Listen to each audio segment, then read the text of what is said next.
Les réseaux. Regardons un peu ce qu'est un réseau. Un réseau nous permet par exemple la transmission de messages, de partager des ressources, des fichiers, des vidéos. Maintenant, par exemple, toute la téléphonie passe par les réseaux aussi. Mais comment le définirions-nous? Un réseau est l'ensemble des ressources liées à la transmission et permettant l'échange de données entre différents systèmes éloignés. Il y a différents types de réseaux informatiques. Par exemple, les LAN, réseaux locaux, correspondent par leur taille aux réseaux d'entreprise. Par contre, les WAN, Wide Area Network, sont généralement des réseaux d'opérateurs et qui assurent la transmission des données sur des distances à l'échelle d'un pays. Entre les deux se trouvent les MAN, Metropolitan Area Network, qui permettent l'interconnexion de plusieurs sites ou LAN à l'échelle d'une ville. Comme dit précédemment, un réseau peut être défini comme l'ensemble des ressources permettant l'échange de données entre équipements. Le type et le volume des informations à transmettre, ainsi que le nombre d'utilisateurs simultanés, constituent la charge du réseau et vont déterminer le débit minimum nécessaire et donc les types de supports possibles. Regardons les différentes topologies. On peut se connecter, par exemple, en étoile. Cette topologie permet d'ajouter aisément des équipements. La gestion du réseau se trouve facilitée par le fait que les équipements sont directement interrogeables par le serveur. En revanche, elle peut entraîner des longueurs importantes de câbles. À noter que c'est la topologie la plus courante, notamment pour les réseaux Ethernet RJ45. Toutes les stations sont reliées à un unique composant central, le concentrateur. Quand une station émet vers le concentrateur, celui-ci envoie les données à toutes les autres machines, par exemple si c'est un hub, ou uniquement au destinataire s'il s'agit d'un switch. Nous avons ensuite la topologie en bus.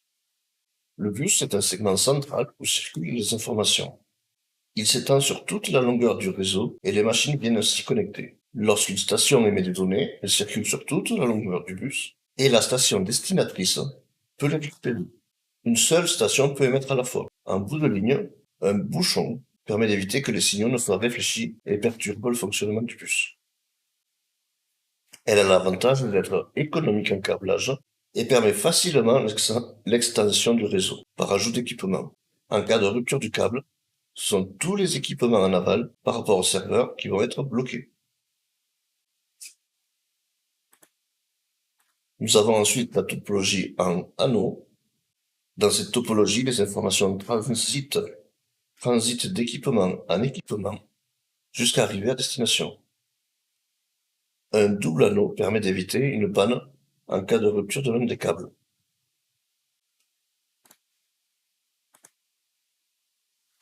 Dans les éléments qui composent un réseau.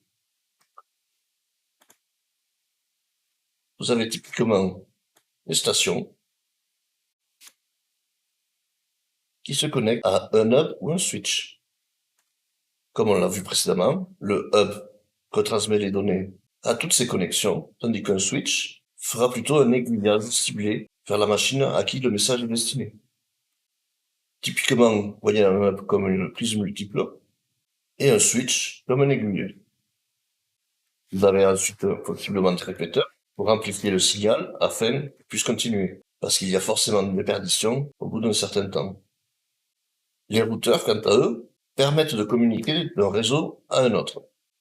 Typiquement, au lieu d'utiliser l'adresse MAC de la machine, qui correspond à un numéro de série sur votre carte Ethernet, par exemple, ce numéro de série, grâce au protocole ARP, permet de savoir vers quelle machine est destiné le message, tant que nous sommes sous le même réseau local. Si à un moment donné, le message est destiné à une machine n'étant pas dans ce réseau local, ce n'est plus l'adresse physique de la machine qui est utilisée, mais l'adresse logique, l'adresse IP, qui sera utilisée, et le routeur décidera vers quelle connexion renvoyer les messages, voire les paquets.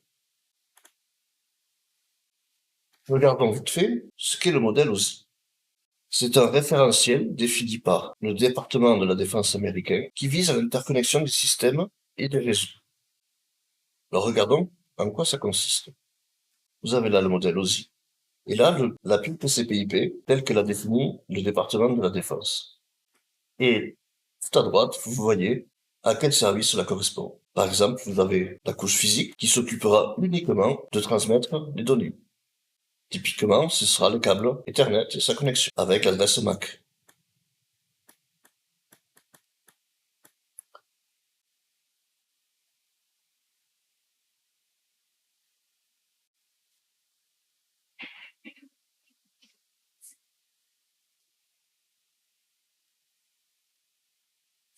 Viendra ensuite,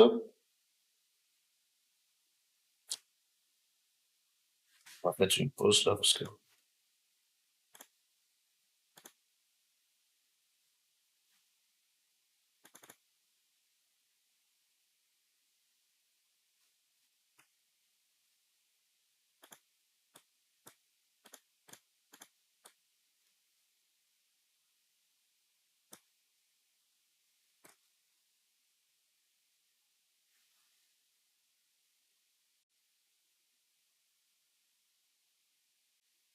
le modèle OSI est composé de 7 couches, comme vous pouvez le voir ici. Celles-ci ont chacune leur nom et leurs propriétés. Typiquement, on les divise en deux.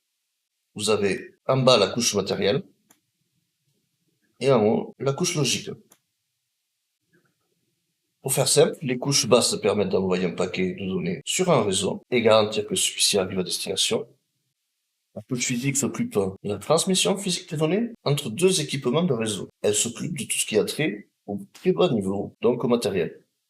La transmission des bits, leur encodage, la synchronisation entre les cartes réseau, etc. Elle définit aussi les standards des câbles, des fils, du Wi-Fi, de la fibre optique ou tout autre support de transmission. Quant à la couche liaison, elle s'occupe de la transmission des données sur un réseau local ou entre deux ordinateurs. Elle prend en charge notamment le protocole ARP qui utilise l'adresse physique de la machine, qui est l'adresse MAC. Nous verrons l'adresse MAC et l'adresse physique, voire le numéro de série de votre carte réseau.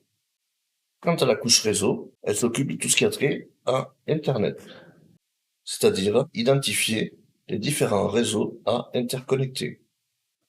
C'est cette couche qui s'occupe du routage, à savoir la découverte d'un chemin de transmission entre le récepteur et l'émetteur, le client et le serveur. Le protocole principal de cette couche est le protocole IP. Les autres couches sont généralement gérées par une partie logicielle. Elles font en sorte généralement que deux programmes communiquent entre eux. Par exemple, la couche transport permet de gérer la communication entre deux programmes. Les deux protocoles de cette couche sont les protocoles TCP et UDP. Quant à la couche session, comme son nom l'indique, permet de gérer les connexions et déconnexions ainsi que la synchronisation entre les processus. La couche présentation se charge du codage de données transmises. Elle s'occupe notamment du cryptage ou de la compression des données. Finalement, la couche application prend en charge tout le reste. Allons voir dans notre machine Kali à quoi correspondent les paramètres réseau. Voilà sur le terminal de Kali. Si je tape ipconfig, je vais avoir certaines informations qui apparaissent. Par exemple, ETH0 est ma carte réseau, Ethernet par défaut.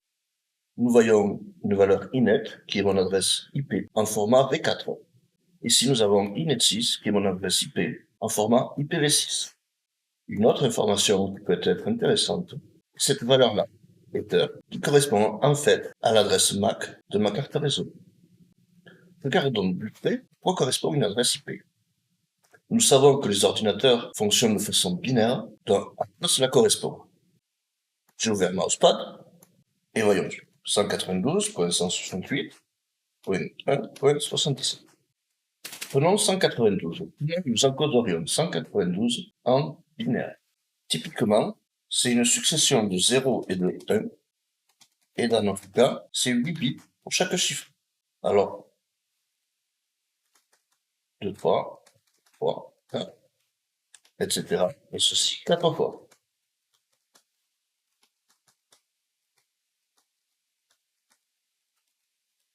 Pour coder 192, ce serait 1, 1, 0, 0, 0, 0.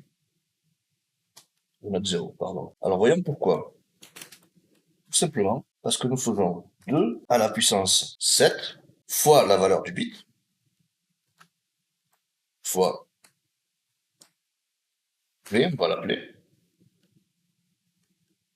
plus 2 puissance 6, pareil, fois la valeur du bit, plus, et ainsi de suite, jusqu'à atteindre la valeur de puissance 0 du bit. Regardons une calculatrice, et si je tape 2 puissance 7 plus 2 puissance 6, cela fait 192. Donc, on revient 192 points. Par exemple, si je veux trouver 168, comment je ferai? Alors, tout simplement, ce que nous utilisons est que nous résolvons chaque valeur. Par exemple, si je prends puissance 7, ça fait 128. Donc, on commence. Le premier, c'est 128. Ok, nous allons faire un tableau. Si je fais 2 puissance 6, 2 puissance 6, ça fait 64. Et ainsi de suite. Et là, vous voyez qu'il y a quand même un pattern qui se dessine. Ces valeurs correspondront au bit 0, on va appeler au bit 1, au bit 2, au bit 6 et au bit 7.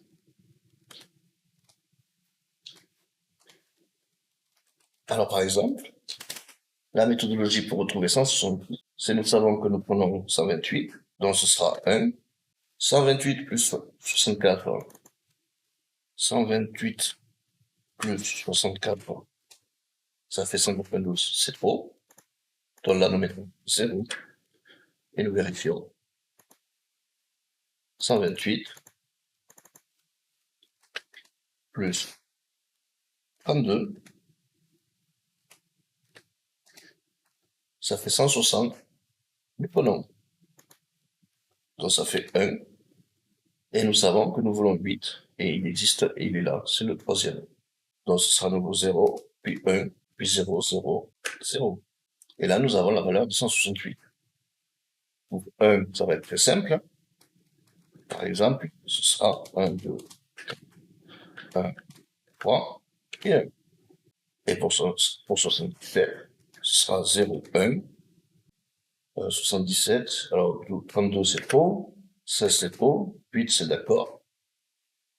Alors nous aurions 64 plus 16, donc ce serait 8, pardon, 72, et nous cherchons le 2, à nouveau 0, 1, puis 0.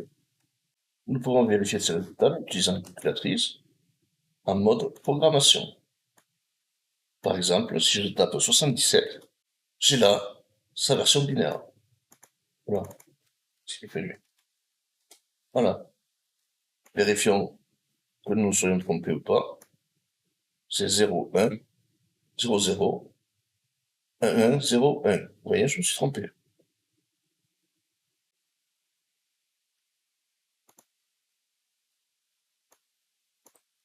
Du coup, on rectifie. 0, 1, 0, 0, 1, 1, 0, 1. Nous pouvons avoir l'inverse.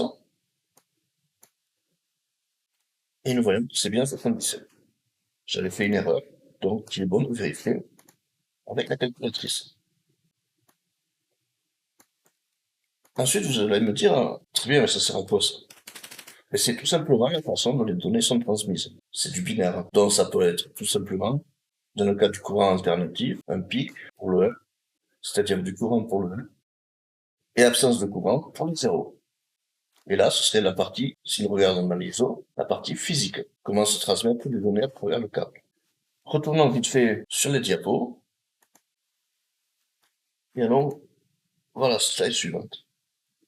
Alors là, au premier abord, ça paraît compliqué.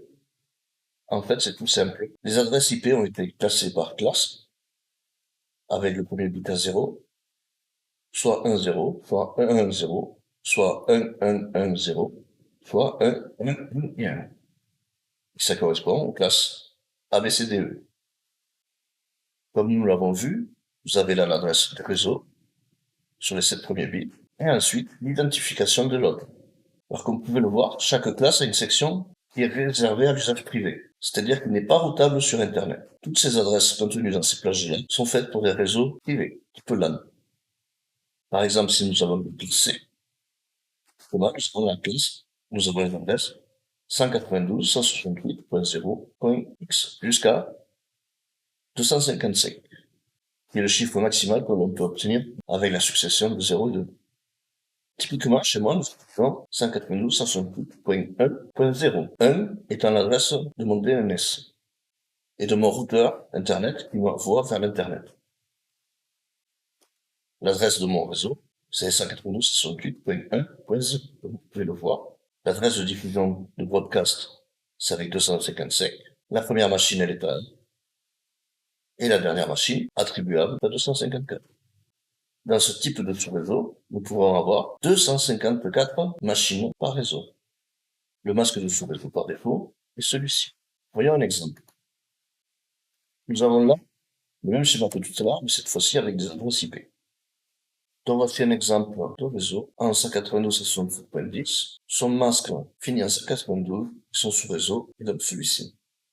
Je vais mettre en annexe une vidéo expliquant un peu plus tout ça en détail, si jamais cela vous intéresse. Techniquement, pour la suite du cours, nous n'avons pas besoin de plus de connaissances. On se revoit pour la suite du cours. À bientôt.